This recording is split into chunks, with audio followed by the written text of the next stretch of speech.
+1 CBSE കഴിഞ്ഞ് +2 academic ഇയറിലേക്ക് പോകുന്ന കുട്ടികളാണ് ഇത് കംപ്ലീറ്റ് ആയിട്ട് കാണേണ്ടത്.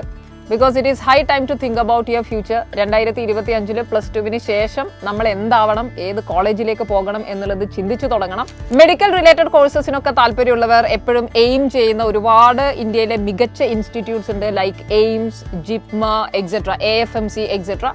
അതേപോലെ ഒരു എഞ്ചിനീയറിംഗ് ആസ്പിരന്റ് ആണെങ്കിൽ, അല്ലെങ്കിൽ റിസർച്ച് ഓറിയന്റഡ് ആയിട്ട് സയൻസ് ഫീൽഡിലേക്കൊക്കെ പോകാൻ ആഗ്രഹിക്കുന്നവരാണെങ്കിൽ there is a vast opportunity in front of you. ഇന്ത്യയിലെ ഏറ്റവും മികച്ച സ്ഥാപനങ്ങളായിരിക്കുന്ന IITs, NITs, IIITs, CFTIs, അതുപോലെ IISER, NICER, IISc, ISI, CMI തുടങ്ങിയ സ്ഥാപനങ്ങളിലേക്ക് അഡ്മിഷൻ നേടുന്നതിനും നമ്മളൊരു എൻട്രൻസ് പ്രൊസീജിയറിലൂടെ കടന്നു പോകേണ്ടതുണ്ട്.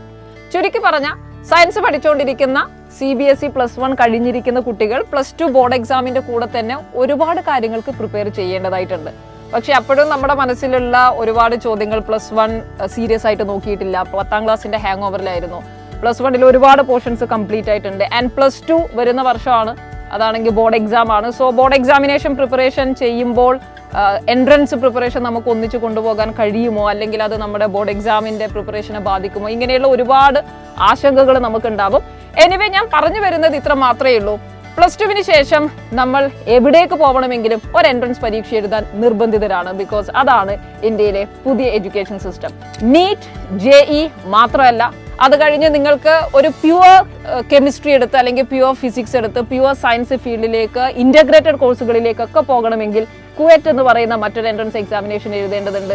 സോ നമ്മൾ +2വിന്റെ കൂടെ തന്നെ ഈ എൻട്രൻസ് എക്സാമിനേഷനെ പറ്റി നല്ല ധാരണ ഉണ്ടാക്കണം. ബിക്കോസ് നമ്മൾ അതിലേക്ക് പ്രിപ്പയർ ചെയ്യേണ്ടതാണ്. പേടിക്കേണ്ട ആവശ്യമൊന്നുമില്ല. +2 നമുക്ക് ഗംഭീരമായി തന്നെ ഇതിന്റെ കൂടെ കൊണ്ടുപോകാൻ വേണ്ടി സാധിക്കും. അതെങ്ങനെ, അതിനെന്ത് സ്ട്രാറ്റജിയാണ് ഉപയോഗിക്കേണ്ടത്, +2 ബോർഡ് എക്സാമിന് വേണ്ടി എങ്ങനെ പഠിക്കണം, എൻട്രൻസ് ഓറിയന്റഡ് ആയിട്ട് എങ്ങനെ പഠിക്കണം എന്നുള്ള നിങ്ങളുടെ എല്ലാ ക്വയറീസും അഡ്രസ്സ് ചെയ്യാൻ വേണ്ടി നമ്മളിതാ ഒരു ഫ്രീ വെബിനാർ സംഘടിപ്പിക്കുകയാണ്. നിങ്ങൾക്ക് മെഡിക്കൽ റിലേറ്റഡ് ആയിരിക്കുന്ന, അല്ലെങ്കിൽ നീറ്റ് റിലേറ്റഡ് ആയിരിക്കുന്ന ഡൗട്ടുകളും +2 ബോർഡ് എക്സാമിനെ പറ്റിയുള്ള ആശങ്കകളും എല്ലാം നിങ്ങൾക്ക് നടക്കാൻ പോകുന്ന വെബിനാറിൽ പങ്കുവെക്കാവുന്നതാണ്. സിമിലർലി JEEക്ക് വേണ്ടിയുള്ള ഫ്രീ വെബിനാറിലും എല്ലാവരെയും സ്വാഗതം ചെയ്യുന്നു. സോ താഴെ കാണുന്ന ലിങ്കിൽ രജിസ്റ്റർ ചെയ്യുക. മറക്കരുത്, ഈ വരുന്ന ഞായറാഴ്ച 17ാം തീയതിയാണ് വെബിനാർ നടക്കുന്നത്. ഉച്ചയ്ക്ക് 2 മണിക്ക് JEEയും +2 ബോർഡ് എക്സാമിനേഷനും എങ്ങനെ കൊണ്ടുപോകാം എന്നുള്ളതും, അത് കഴിഞ്ഞ് 3:30ക്ക് നീറ്റും CBSE +2 ബോർഡ് എക്സാമിനേഷൻ എങ്ങനെ കൊണ്ടുപോകാം എന്നുള്ള ചർച്ചയാണ് നടക്കുന്നത്. എല്ലാവരും പങ്കെടുക്കുക, നിങ്ങളുടെ ആശങ്കകൾ പങ്കുവെക്കുക, നിങ്ങളുടെ സംശയങ്ങൾ തീർക്കുക. See you there.